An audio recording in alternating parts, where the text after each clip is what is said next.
Hey, it's me. New format that I thought of. Because it takes me like 2 months for a single upload, I decided to create a shorter format for things I like or hate, but not stretch it to like 2 hours. Just think of it as like Cosmonaut Quickie, but a little longer. Okay, Shangri-La Frontier. It's SAO, but actually good. Now, SAO has its, major flaws. But if we look past that, and I mean way past that, it still sucks. Now, I don't want to waste much time on SAO. No! It's a dead horse that resembles mush at this point. If you always want an anime that actually represents gaming the best, then I highly recommend the show. Because you can tell that the author actually plays games. There's raid bosses that require teamwork and strategy to beat.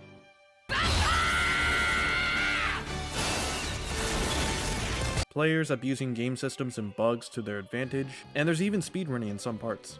Of course, a lot of it is heavily exaggerated because it's an anime, and a game like this could never exist in this time period. Scanning, control, manipulate scientific data, take over, blast, control, world government. And the NPCs are literally just humans. In fact, I have a theory that they are actually storing human souls in the game engines, because no way in hell is technology reaching this state.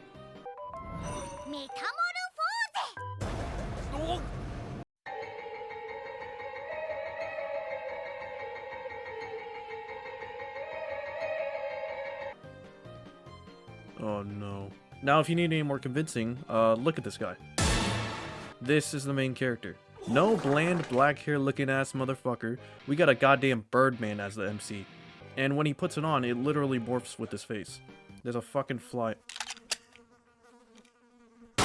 And it's also funny as hell too. The MC actually acts like someone who plays video games. Can you believe that? There's one part where he doesn't act up so that his character rating remains good with her.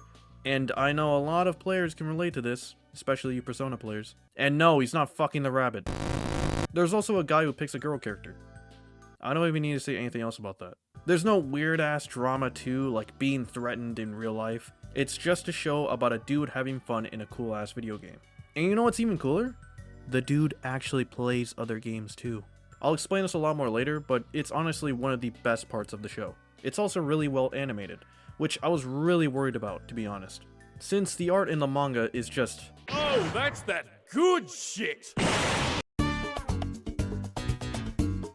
Okay, so here's what you got. Fun plot, fun characters, fun mechanics, fun world. Why am I repeating this over and over again? Just watch it already. Now, if you're looking for more dramatized shows that focus more on stakes and heavy plot, this ain't it. There are stakes, but they aren't like, holy shit, oh, I almost died. More like, fuck!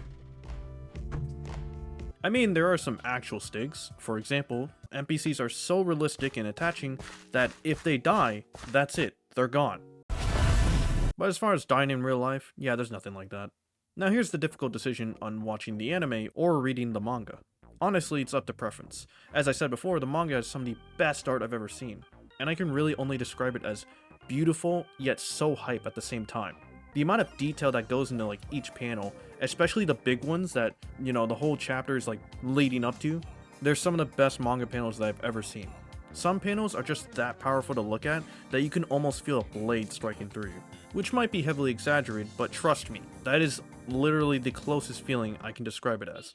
Now the anime doesn't look as good of course, but it still manages to punch you with that hype moment. Anime and manga are always something that's going to be vastly different. You get some rare cases where the anime is just as good or even surpasses the original source of it, but then you have a lot of shows that also can't match up to the quality of the original. Now, in some ways, the anime actually surpasses the manga. This is going to spoiler territory, but you won't know what the fuck is going on, so it won't matter. In the manga, a blacksmith soul, NPC, is making a new weapon for the MC. And in order to make the weapon as powerful as it can be, he sings a song to channel and enchant the daggers. This in the manga is just a, hey, that's pretty cool. It's like a cutscene. Meanwhile, the anime decided to give him a whole... Someone cooked here. But...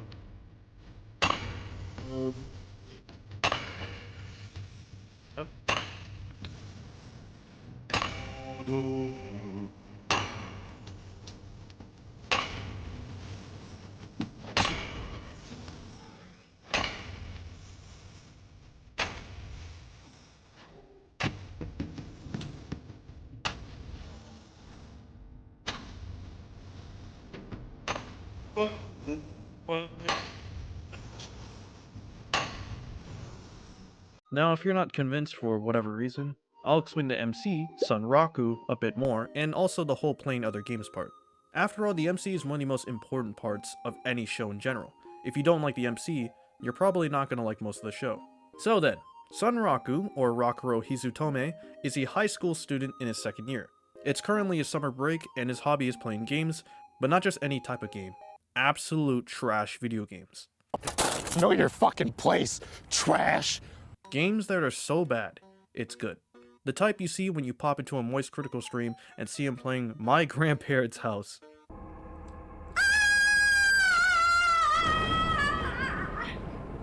What? Sunraku just finished a game that had a really annoying heroine who causes like 95% of the problems in the game. And then he just beats her in the last scene.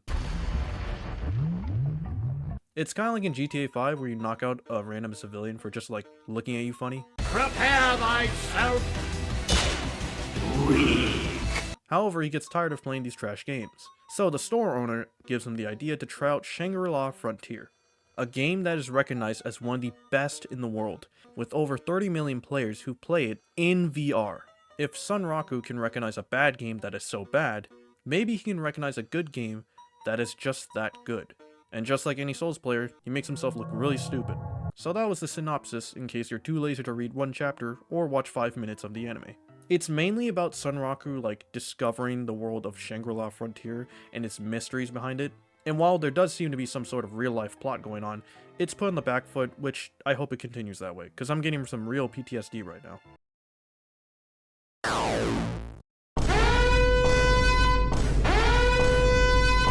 The closest way I can describe this is by like when you play Elden Ring or just any like open world game that really just captured you and made you explore every part of the map. That's the feeling I get while watching this. Also, Sunraku skips the prologue. And skip. Come on, he's the most relatable character in recent anime.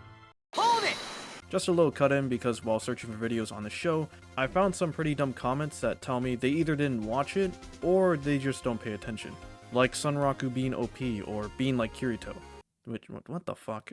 Sunraku is a really strong player, but in Shangri-La Frontier, being strong isn't enough. It takes exploits, teamwork, and even some in-game purchases to beat one boss. For example, one of the bosses he faces, Sunraku dies like 15 times to it, and is only put back into the fight thanks to an item that revives you. And this item costs a lot of money and pretty much empties the player's bank account, putting them into debt, which I don't even know how that works in-game, but if it's anything like real life, then that's terrifying. Sunraku may seem overpowered at first, but that's only because he's a smart player that knows how to make use of his situation and has good reflexes. But that's really all he has, and often needs help when taking down high-level enemies. And when he's facing strong bosses, he has to think of creative ways to take them down, or rely entirely on other players to deal the final blow. Also, the comment saying he's like Kirito? I'm going. Comparing Bland Boy to Giga Chad Birdman is honestly an insult to him. It's probably due to isekai fatigue, but they are no way in hell similar. Sunraku's character is really just about thinking what's the most fun thing to do right now. If he's struggling not enjoying the game, then he'll hop on other ones to brainstorm ideas. If he wants to fight something because it's a powerful enemy, he's gonna do that. He's cocky as hell, but when he knows something outclasses him, he respects that. So yeah, pay attention. Now then, let's talk about one of my favorite parts of the series, and it's when Sunraku plays other games besides Shangri-La Frontier. One of the games Sunraku plays is Berserk Online Passion, or BOP. BOP is a notoriously shit game filled with bugs, but the bugs in the game are what make it special. Think of it like Marvel vs. Capcom or Super Smash Bros. Melee. Players in those games would discover ridiculous bugs, but use them to their advantage and actually just change the whole game style in general. One of the buggy moves in the game is Pow Banker. By stretching out your fist and quickly flicking it back, the force stacks with the current punch you're doing. This allows the punch to deal twice the amount of damage. Sunraku dodges it by using another buggy move, a move called Yo-Yo where you amp up your speed and it moves your textures and hitbox back. The move being so fast that the leg stretches out due to the amount of speed used. However, the other guy uses Yo-Yo to dodge, and then stretches back to immediately close the distance.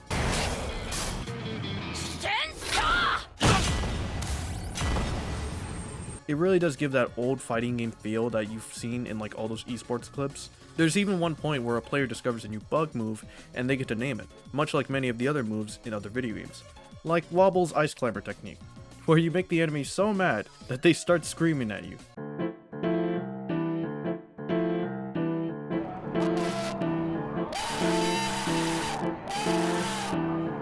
I fucking love that clip, by the way. It's really refreshing to see an author actually know about the stuff they're making. You can tell that the author really does love games, and isn't just doing this because it's a popular concept. And the other games besides Bop are also really unique like this one. At one point he plays a mech fighter that allows you to hunt for robot parts, and then you build your own mechs to fight against other players. And then Sunraku goes on to fight the top players of that game, in which we get to see how their styles really clash. And my favorite game he's played so far is where you play as heroes and villains. It's by far the most unique one of them all, and the concept of it is actually really cool. Now here's the gist of it. You can either play as a hero or a villain. You're not limited to a certain role, so there can be 2 villains or 2 heroes. Your goal is either to defeat the other player or collect a cube that basically just makes you win the game. I forgot that part. Fuck, I forgot the type of... Oh my god. You know what, that's not even... Hold on.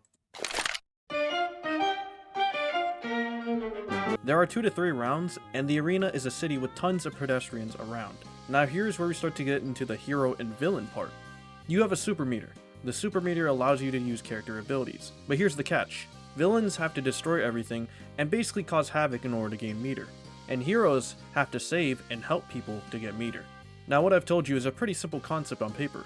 In fact, it seems a little bit unbalanced, especially towards villains. After all, villains just need to break a bunch of stuff and don't get to hold back at all when it comes to surroundings. Meanwhile, heroes have to watch out for civilians, as if they bring harm to them, they get a penalty on their meter. But this changes with 2 statements. One being that the environment doesn't reset after each round, meaning that any destruction last round is carried over. And 2 is that heroes are better fighters than villains. It's not like you can't fight as a villain, but it's not really advised. Another thing that changes, which I guess you can count as 3, is that heroes get meter when fighting villains, but villains don't get meter when fighting heroes.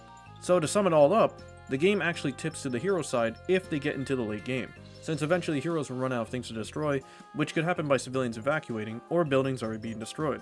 This leaves heroes to be able to clean stuff up and also get tons of meter by doing this. However, if you're not patient or don't want to play the waiting game, you can also just ditch any civilians and just go straight for the villain.